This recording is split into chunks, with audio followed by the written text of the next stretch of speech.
वतन पर जा फिदा करना, प्रभु हमको सिखा देना। दया कर दान भक्ति का हमें परमात्मा देना। दया करना हमारी आत्मा भी शुद्धता देना। सुप्रभात। आज का विचार, अपने प्रत्येक दिन को सर्वोत्कृष्ट बनाएं। Make each day your masterpiece. सकारात्मक रहें, खुश रहें, कड़ी मेहनत करें, अपने आप को खुश रखें और हमेशा खुश और वास्तविक लोगों की संगत में रहें। आलोचना के लिए हमेशा तैयार रहें, मगर उम्मीद न छोड़ें। हमेशा सीखते रहें, हमेशा अच्छे से अच्छा करते रहें और प्रत्येक दिन को सर्वोत्कृष्ट बनाएं। धन्यवाद। Good morning, children. Today's word is valuation. valuation, जिसका हिंदी में अर्थ होता है मूल्यांकन या कीमत लगाना। इसका सेंटेंस में यूज देखते हैं। Price which is based on the assessment after valuation, ऐसी कीमत जो मूल्यांकन के आधार पर निकाली गई है। दूसरा यूज देखते हैं। Actual valuation seems to be more, विमांकित मूल्यांकन अधिक प्रतीत होता है। Thank you. सवेरे का नमस्कार। वक्त है पहेली का और आज की पहेली है, ऐसी कौन सी चीज है जो फ्रिज में रखे रहने के बाद भी गर्म रहती है। फिर से सुनिएगा, ऐसी कौन सी चीज है जो फ्रिज में रखे रहने के बाद भी गर्म रहती है। इसका उत्तर है गरम मसाला। गरम मसाला, जिसका मतलब तीखा मसाला होता है, यह मशहूर मसालों का मिश्रण होता है जिसका प्रयोग संपूर्ण भारत और आसपास के क्षेत्र में किया जाता है। यह एक ऐसा पाउडर है जिसे 10 से अधिक प्रकार के मसालों को मिलाकर बनाया जाता है, जैसे जीरा, काली मिर्च, छोटी इलायची, बड़ी इलायची, दालचीनी, लौंग, जायफल आदि। इसे खाना बनाने के अंत में थोड़ी मात्रा में डाला जाता है या तड़के के साथ डाला जाता है और खाना स्वादिष्ट हो जाता है। धन्यवाद। सुप्रभात। आज का इतिहास। 1961 में आज ही के दिन भारत सरकार की ओर से प्रायोजित पहली दवा company Indian drugs and pharmaceutical limited company की स्थापना हुई। 1964 में आज ही के दिन नौसेना ने पहली बार आज ही राष्ट्रीय समुद्री दिवस मनाया। धन्यवाद। सुप्रभात। आज के स्पेशल ऑफ द डे में राष्ट्रीय समुद्री दिवस। हर साल देश भर में 5 अप्रैल को राष्ट्रीय समुद्री दिवस मनाया जाता है। 5 अप्रैल 1919 को Scindia steam navigation company limited का पहला स्टीमशिप SS लॉयल्टी मुंबई से लंदन की पहली समुद्री यात्रा के लिए अंतर्राष्ट्रीय जल में उतारा गया था।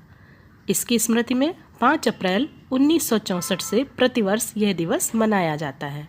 राष्ट्रीय समुद्री दिवस को मनाने का उद्देश्य लोगों को भारतीय जहाजरानी उद्योग की गतिविधियों और देश की अर्थव्यवस्था में इसकी भूमिका से अवगत कराना है। धन्यवाद। Good morning everyone. आज की प्रश्नोत्तरी टुडेज क्विज लेकर मैं प्रस्तुत हूँ। तो चलिए हम सब शुरू करते हैं। पहला प्रश्न है, डायनेमो के आविष्कारक कौन थे? तो इसका उत्तर है माइकल फैराडे। दूसरा प्रश्न इस प्रकार है, सेफ्टी लैम्प का आविष्कार किसने किया था? और इसका उत्तर है हम्फ्री डेवी। तीसरा प्रश्न, रिवॉल्वर के आविष्कारक कौन थे? और इसका उत्तर है कोल्ट। चौथा और आखिरी प्रश्न, छापा खाना जिसे हम इंग्लिश में प्रिंटिंग प्रेस कहते हैं, इसके आविष्कारक कौन थे?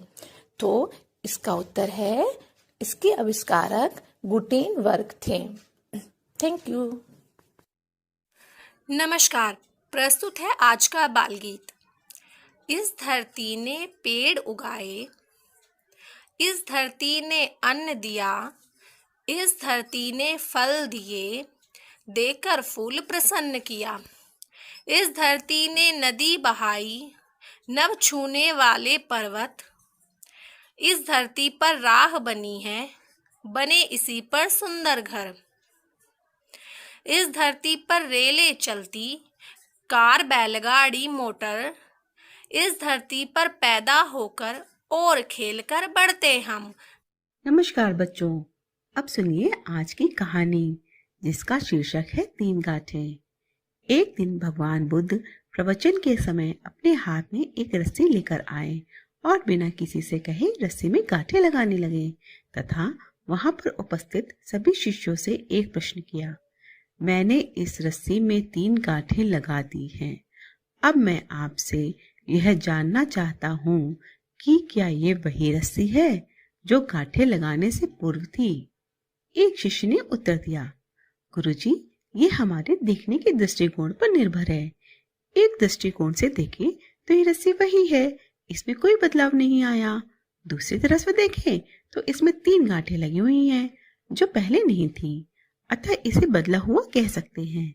पर यह बात ध्यान देने वाली है कि बाहर से देखने में भले ही बदली हुई प्रतीत हो, पर अंदर से तो ये वही है जैसे पहले थी। इसका बुनियादी स्वरूप अपरिवर्तित है।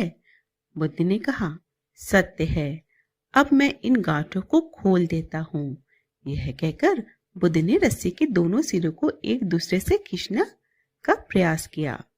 उन्होंने पूछा, तुम्हें क्या लगता है, इस प्रकार इन्हें खींचने से क्या मैं इन गांठों को खोल सकता हूँ? एक शिष्य ने कहा, नहीं नहीं, ऐसा करने से तो यह और भी कस जाएगी और इन्हें खोलना और मुश्किल हो जाएगा। बुद्ध ने कहा, ठीक है, अब एक आखिरी प्रश्न, बताओ इन गांठों को खोलने के लिए हमें क्या करना होगा? शिष्य बोला, इसके लिए हमें गांठों को गौर से देखना होगा ताकि हम जान सके इन्हें कैसे लगाया गया था और फिर हमें इन्हें खोलने का प्रयास करना होगा। बुद्ध ने कहा, मैं यही सुनना चाहता था। प्रिय शिष्यों, जिस प्रकार रस्सी में गांठें लग जाने पर भी उसका बुनियादी स्वरूप नहीं बदलता, उसी प्रकार मनुष्य में भी कुछ विकार आ जाए तो उसके अंदर की अच्छाई के बीज खत्म नहीं होते। जैसे हम रस्सी की गांठें खोल सकते हैं, वैसे ही हम मनुष्य की समस्याओं का भी हल निकाल सकते हैं। धन्यवाद। नमस्कार, आज मोटिवेटर सेल्फ का विषय है बेसिक शिक्षा में स्कूल क्लबिंग। वर्तमान समय बेसिक शिक्षा के उन्नयन का काल है।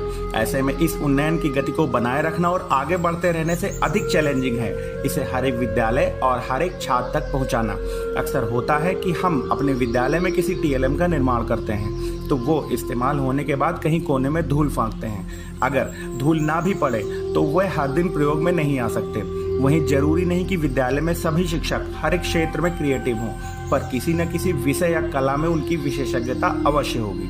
अगर हम अपने आसपास के कुछ विद्यालयों की क्लबिंग कर लें, कुछ TLM हम बना लें, कुछ वो बना लें, कुछ संसाधन हम जुटा लें, कुछ वो, जब हमें जरूरत हो, पढ़ाना हो, उसे हम अपने विद्यालय ले आएं और जब उन्हें जरूरत हो तो वो ले जाएं।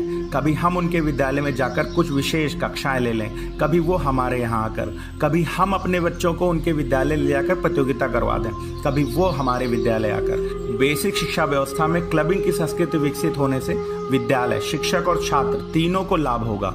यदि आपको ये तरीका इफेक्टिव लगता है तो इसे लागू करने का प्रयास अवश्य करें। अभी हर महीने संकुल मीटिंग भी हो रही है जहां पर हम इस विषय पर चर्चा कर सकते हैं। फिलहाल हमारे विद्यालय PS बैजनाथपुर और पड़ोसी कंपोजिट विद्यालय लालपुर हरिडीह की क्लबिंग है। पिछले 2 वर्षों से हमारा एक कॉमन WhatsApp ग्रुप भी है और हम छोटी बड़ी गतिविधियों में भौतिक और बौद्धिक रूप से एक दूसरे के सहयोगी भी बनते हैं। धन्यवाद, आपका दिन शुभ।